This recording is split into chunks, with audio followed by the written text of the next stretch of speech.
going to, really, when Glenn read that, I should have put the last verse of chapter 5, because it really goes with this sixth section.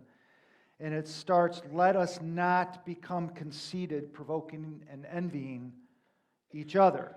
And then it says, "Brothers and sisters, if someone is caught in a sin, you who live by the Spirit should restore that person gently, but watch yourself, or you will be tempted, carry each other's burdens." Because in the Scriptures, always remember that verses were put in by the devil as the chapters, and it breaks the flow of the chapter.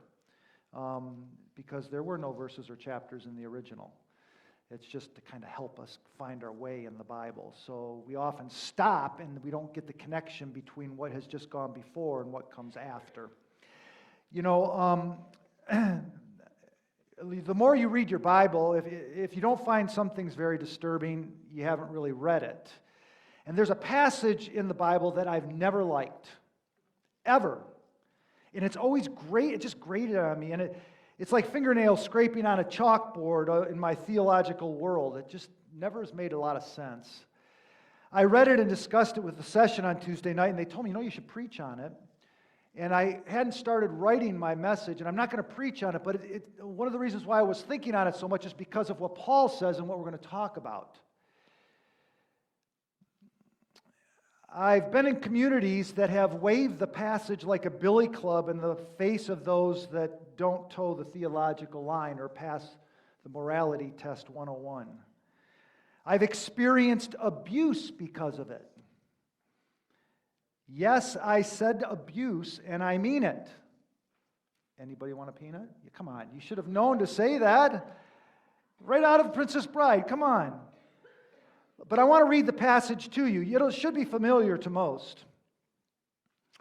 Matthew 18. "If your brother or sister sins, go and point out their faults, just between the two of you. If they listen to you, you've won them over. But if they don't listen to you, take one or two others along, so that every matter may be established by the testimony of 2 or 3 witnesses. And if they still refuse to listen, tell it to the church. And if they refuse to listen to even the church, well, treat them as you would pagans and tax collectors. Truly I tell you, whatever you bind on earth will be bound in heaven, and whatever you loose on earth will be loosed in heaven. Again, truly I tell you that if 2 of you on earth agree about anything they ask, it'll be done for them by my Father in heaven. For where 2 or 3 are gathered in my name, I am with them." I mean, this has been a passage historically in the church used to kick folks in the butt out the back of the sanctuary. Seriously, I mean, it's been used that way. It's been heralded to excommunicate those we followers of Christ fail to love in the way Christ loved us. I just put my cards on the table when I said that. I've struggled with it because it seems so law-driven. It's devoid of grace and the grace of Christ, even though it came through his mouth. So I keep on, how does this fit? Not only that, but the section right before it, it's about a shepherd.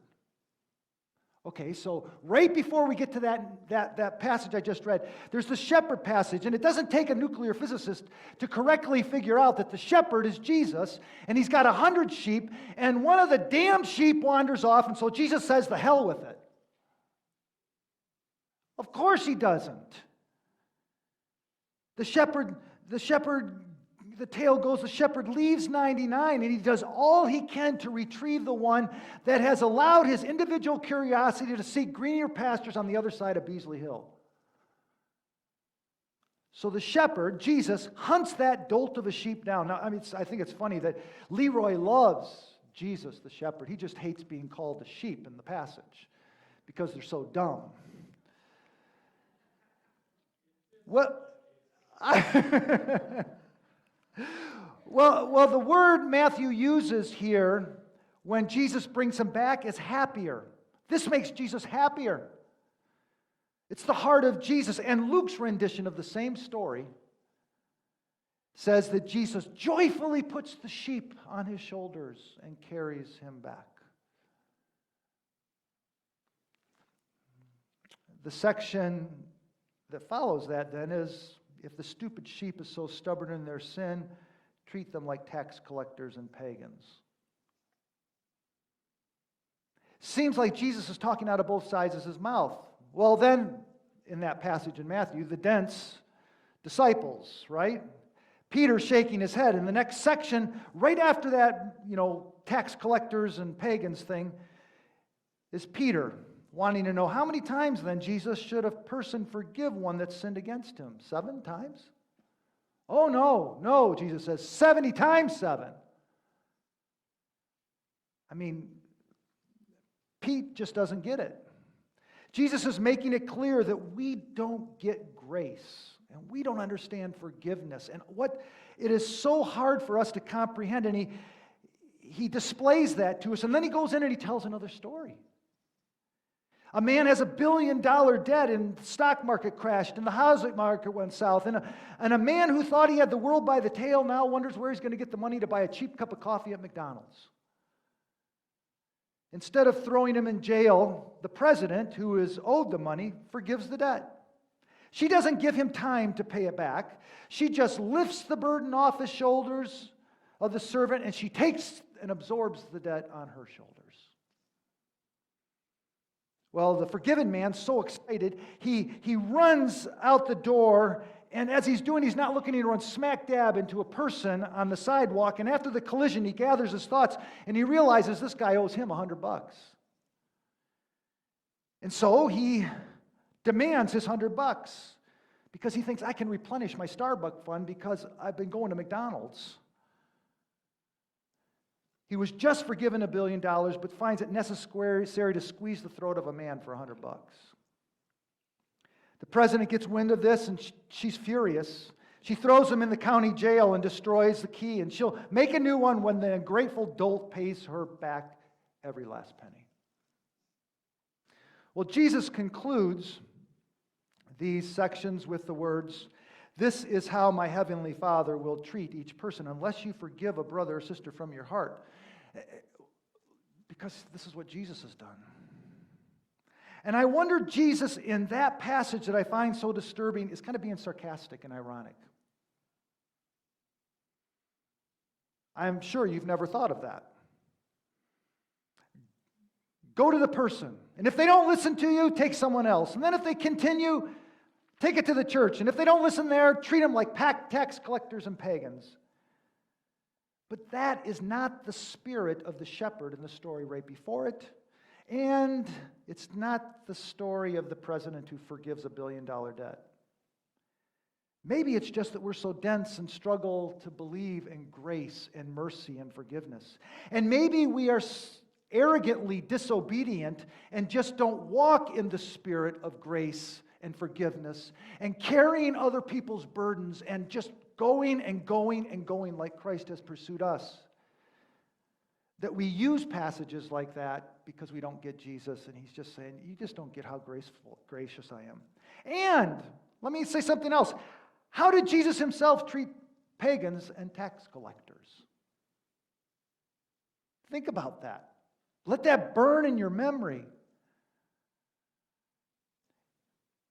Jesus said, if they don't listen to you, treat them like pagans and tax collectors. Can you understand why this unsettles me? I mean, did he exclude pagans and tax collectors from his company? It seems he found their fellowship much more rewarding than churchy folk like us. The Gospel of Matthew, Mark, and Luke all record these following words. While Jesus was having dinner at Matthew's house, many tax collectors and sinners and pagans came and ate with him and his disciples. And when the serious religious, church folk, Pharisees, saw this, they asked his disciples, "Why does your teacher eat with tax collectors and sinners?" In Luke, Jesus is preaching. John the Baptist came neither eating nor drinking wine, eating bread or drinking wine, and you say, he has demons. The Son of Man, Jesus, came eating and drinking, and you say, here is a glutton and a drunkard, a friend of tax collectors and pagans. Treat them as you would pagans and tax collectors. And then we come to something like 1 John 2, and it says, he who claims to have fellowship with Jesus Christ must walk as Jesus did. I think the heart of the shepherd passionate about finding one lost sheep in the heart of the president in the parable that forgives a $1 billion debt. That's to be our heart in us and in this place here, this church. That's the spirit Paul exudes in the passage that Glenn read for us. It's the Spirit of Jesus. What does it look like to walk with those struggling? How do we carry the burdens of others in a way that reflects the Spirit of Christ? This week, Catherine sent out a message about how to pray for Tyler. He's been featured as of late in our Need to Pray emails. People are worried and concerned. When Tyler's not here, people in the congregation, you ask, how is he doing? Is everything okay? Is there anything we can do? His parents, Patty and Dale, they're always more than anxious and confused of how to best help him during his times of struggle. And Tyler's been open about this with us, about his mental health journey. He's been open with the community of Moses Lake. There was a huge symposium a year and a half ago, a 20-minute professional video with all these professionals from all over the community that came, and he was featured on how to help people that have his struggles. I have watched us pray and work with him over the years. The love and grace of this place is incredible. How to best help and what decisions to make, well, let me be honest, it's not always obvious. Paul uses a phrase that has substance and weight, though. He says, carry each other's burdens. That's a beautiful phrase. Matthew, Mark, and Luke tell us that Simon of Cyrene carried the burden of Jesus' cross to Golgotha. He carried it. I have watched the worship team help carry Tyler's cross and his burdens. I've watched others. They include him. They give him a place. How to be best involved in that burden carrying is not always clear. But what I have seen in this church is that it takes the sorrow and struggle of others and we set it on our own shoulders. We seek to do that. But when Paul gives us this call, he also begins with a warning. There's a warning. Conceit is a problem. I think Jesus is poking at that conceit in Matthew 18 when he goes through all these laws because you think you're so good. Not you, I'm saying that generally. But maybe we do. We tend to think and approach others from a position sometimes of looking down and kind of a snootiness, or we look up in envy. We look down in a snootiness, or we look up in envy. Many of us need the comparison demon cast out. Paul ends chapter 5 warning us not to provoke or envy one another. And then in 6:4 we read, each of you should test your own actions, and then you can take pride in yourself without comparing yourself to anybody else. I love that line. There's a direct relationship between how we treat others and seek to restore them to relationship and how we think about ourselves. There's a direct relationship to that. Paul tells us not to provoke one another. Provoke means to challenge another person to a contest. We seek to prove we are right and that we're smarter and that we're more superior and we're flexing those muscles. Envy means we feel inferior, that we don't measure up to what the other person has or is in our estimation, and that it doesn't sit well with us, that they seem better. We want their influence in relationship. We want their position, and we want their power. We're jealous of their success symbols. We envy. Now, I like these two words that Timothy Keller uses. He says, if we have a conceited superiority, our desire is to restore others is carried out in this sense of a self-righteousness. Right? We look down on those struggling with sin or life struggles that burden them. And we think, or even worse, we sometimes say, I can't believe they've gotten trapped in that sin. Or I can't believe that they struggle with that. Come on. We say these things believing that we could never stoop to that level of depravity.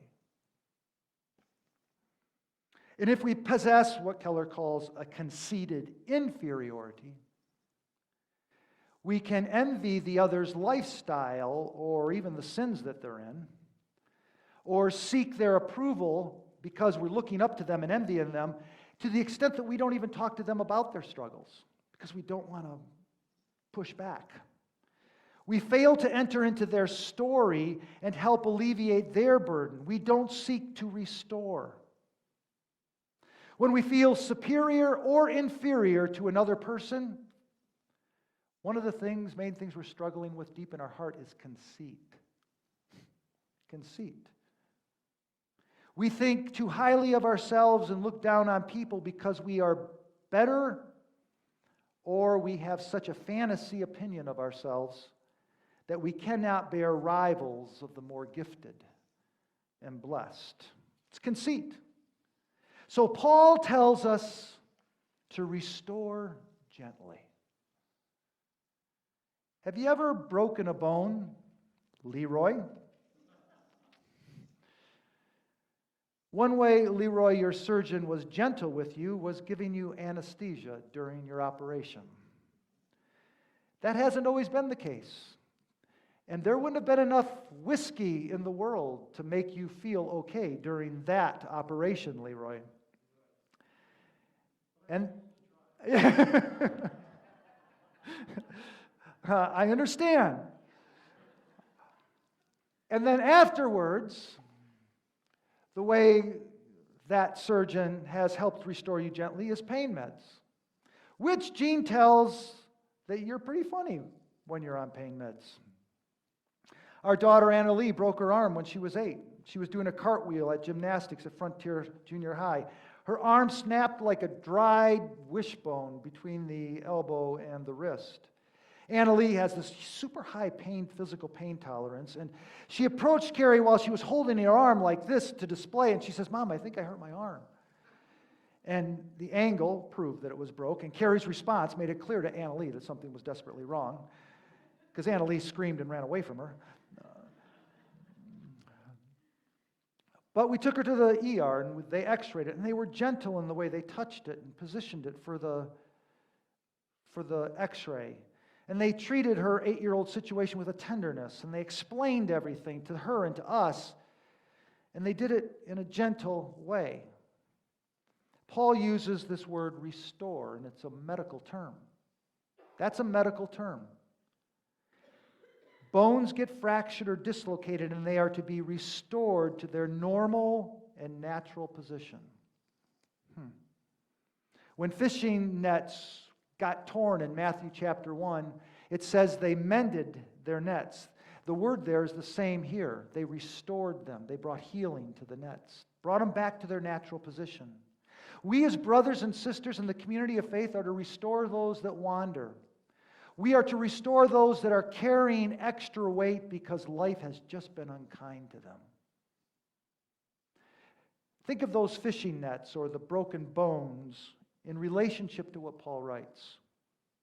If someone is caught in sin, restore that person gently. We see people sinning all day long, right? And then we look in the mirror and we realize we've sinned a lot that day too. Paul's not telling us to get in the face as quickly as possible of somebody we see sinning. That's not what he's getting at. We are told in 1 Corinthians that love does not dishonor others. It's not self-seeking. It's not easily angered. It keeps no record of wrongs. It always protects, trusts, hopes, and perseveres. Peter says that love covers a multitude of sins. Paul's description is of a person trapped in sin. They are overtaken by sin. That's the way that can be translated. It is dominant in their lives, and they just can't find their way out of the darkness to Jesus. This is where we are told to carry each other's burdens. This is the way of Christ. Paul said it this way in chapter 5. Serve one another humbly in love, for the entire law is fulfilled in keeping this one commandment. Love your neighbor as yourself. And he says he wants the spiritual people to do this. This is odd, right? The spiritual people. Those who are spiritual should restore the person gently.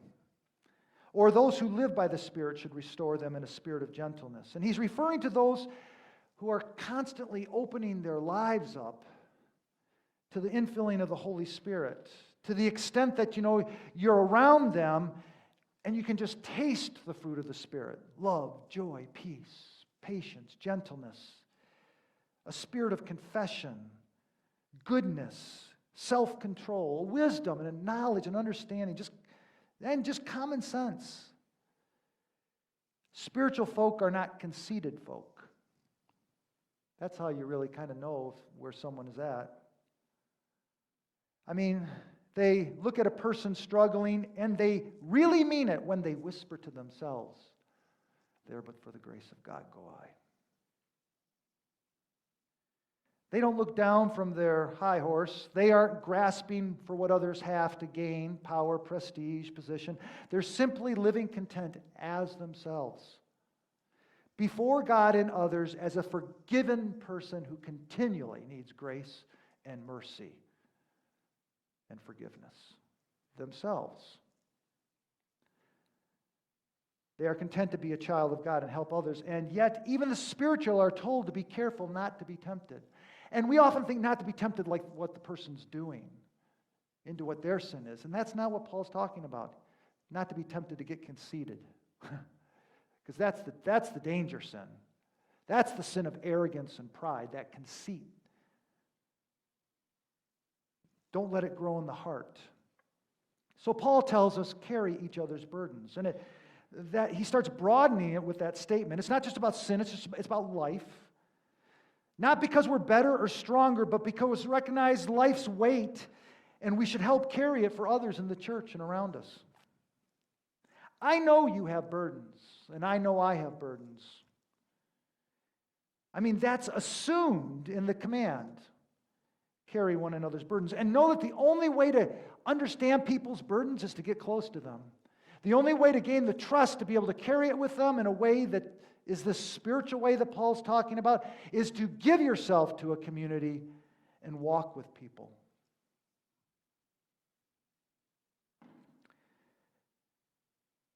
And this gets us out of the clouds and down to earth. I like what John Stott wrote. He said, "It's easy to talk about love in the abstract, the general way.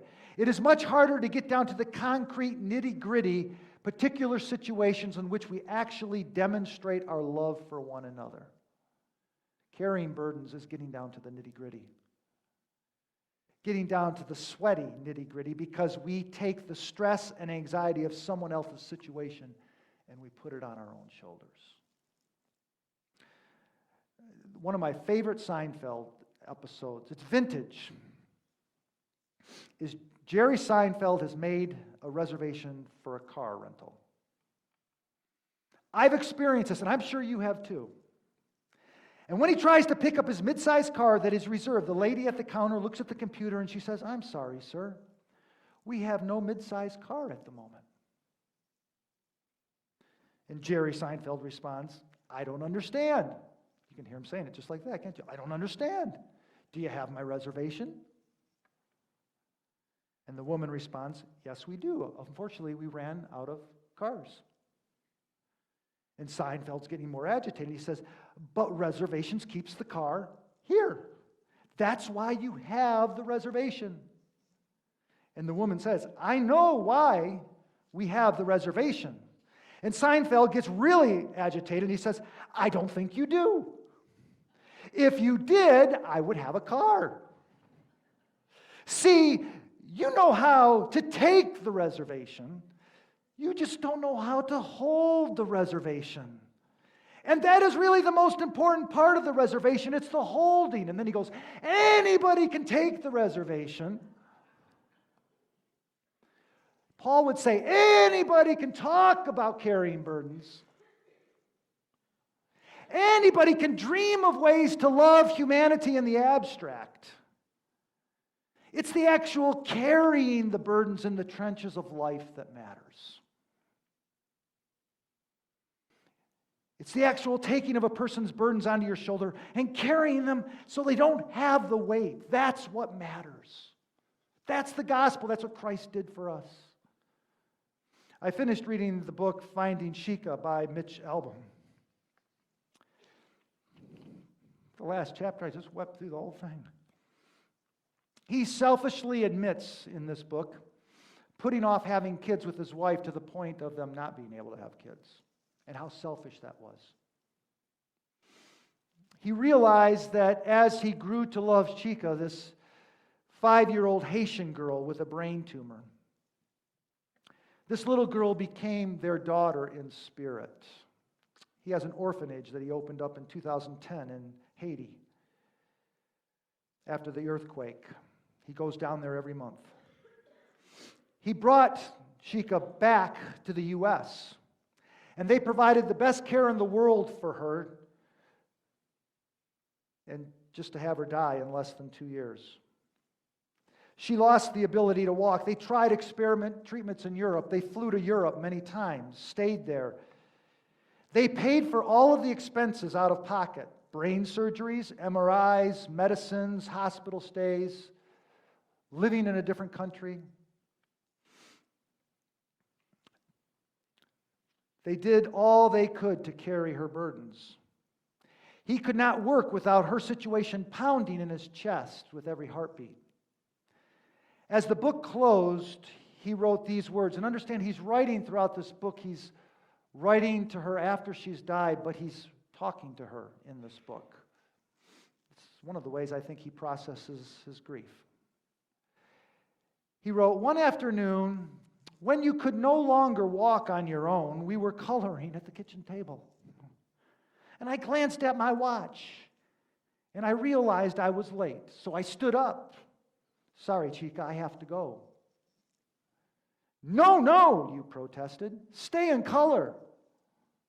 'Chica, I have to work.'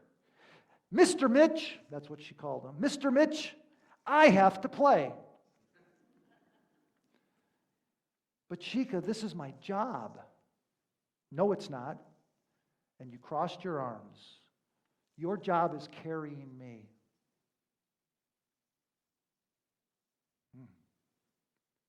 What Christ-honoring words from a little girl with brain cancer. That is the wisdom of a little dying girl that we adults need to hear. Mitch Albom wrote right after he penned that, "I have thought about that last sentence more than you could imagine. At the time, I laughed it off as you being your lovable, bossy self. But the more you weakened, the more you needed me to transport you even across the living room. The more I realized the wisdom of your words. Your job is carrying me." That line became the underpinning of the final item on my list, maybe the biggest lesson you taught me, Chica. And this is what he wrote. "What we carry defines who we are. And the effort we make is our legacy." What we carry defines who we are. And the effort we make is our legacy. Paul said, carry each other's burdens. What kind of legacy is this church going to leave? Whose burdens are you or do you need to carry? Don't do it because you're better, because let me clue you in, you're not. No matter what the other in your life brings to the table, you could pile the table up with more skabala from your life than they or you could ever imagine.